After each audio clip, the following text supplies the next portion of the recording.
आते हैं CPR, constant product rule. ये क्या होता है, इसमें क्या आप सीखेंगे और इसका यूज करके आप कितनी जल्दी क्वेश्चंस का आंसर बता सकते हैं, वो सबसे इंपॉर्टेंट है। ये एक ऐसा मेथड है जिसको सीखने के बाद आपको बहुत कम सवाल ऐसे होंगे जो इससे रिलेटेड होंगे और उसमें आपको पेन का यूज करना पड़ेगा। चलिए, ये सीपीआर है। अब ये बना कैसे, इसका मतलब क्या है, ये सब चीजें मैं आपको समझाता हूं।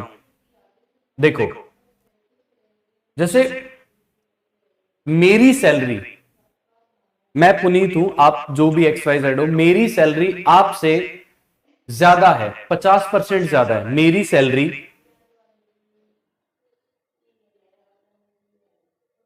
और ये है कोई स्टूडेंट, ठीक है। तो पुनीत की सैलरी स्टूडेंट से ज्यादा है। कितनी ज्यादा है? मान लो मेरी सैलरी आपसे 50% ज्यादा है,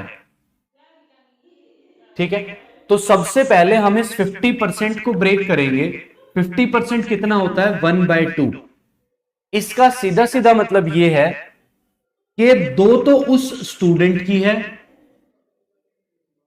और दो पर एक ज्यादा, दो पर एक ज्यादा तो कितनी, यानी कि 3। ये किसकी है? पुनीत की,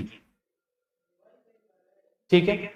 अब हम दोनों के बीच में जो डिफरेंस है वो कांस्टेंट है, दोनों के बीच में अंतर तो एक का है, लेकिन अब आप एक बात बताओ, स्टूडेंट के 2 पर पुनीत एक ज्यादा है, लेकिन पुनीत के 3 पर स्टूडेंट एक कम है। इसे सीख लो।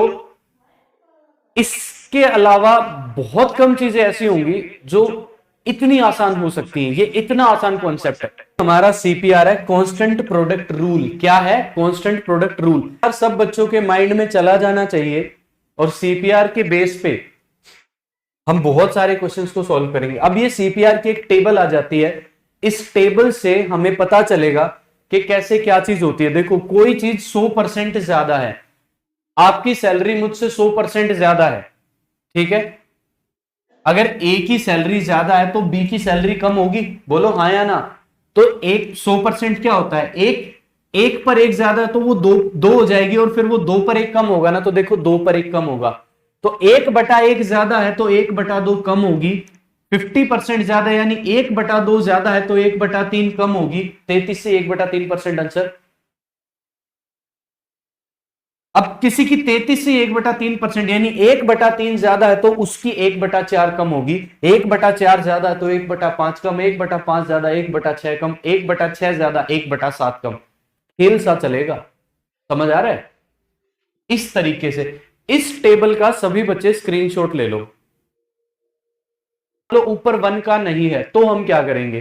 देखिए, कोई चीज 40% ज्यादा है तो 2/5 ज्यादा है तो 2/7 कम, क्योंकि ऊपर का जो मेरे पास 5 रुपए, आपके पास 7 रुपए, मेरे 5 पर आप 2 ज्यादा हो, लेकिन आपके 7 पर मैं 2 कम हूं, तो डिफरेंस तो कॉमन है ना दोनों में। बोलो, दोनों में डिफरेंस कॉमन है ना भाई? चलिए, 60% ज्यादा है, यानी 60% होता है 3/5, 5 पर 3 ज्यादा है, तो मैं इसे क्या लिख सकता हूं? मैं इसे लिख सकता हूं, ये क्या था आपका y, ये क्या था x, ये क्या था x, और ये क्या था x+y। बस इतना सा हमें करना है। क्या आप मेरी बात समझ पा रहे हो? तो याद कर लो, मैथ में दिक्कत नहीं आएगी। परसेंटेज की खासकर मैं बात आपसे कर रहा हूं, परसेंटेज में आपको दिक्कत नहीं आएगी, ठीक है ना। चलिए आगे बढ़ते हैं। अब मैं आ जाता हूं क्वेश्चंस के ऊपर, ठीक है। अब हम करें होगा, अगर पहली चीज ज्यादा है तो x/y ज्यादा है तो दूसरी चीज कम होगी, x/x+y। दूसरी बात, अगर दूसरी चीज ज्यादा है तो पहली कम होगी। आप मेरी बात समझ पा रहे हो? अगर दूसरी ज्यादा है तो पहली कम होगी।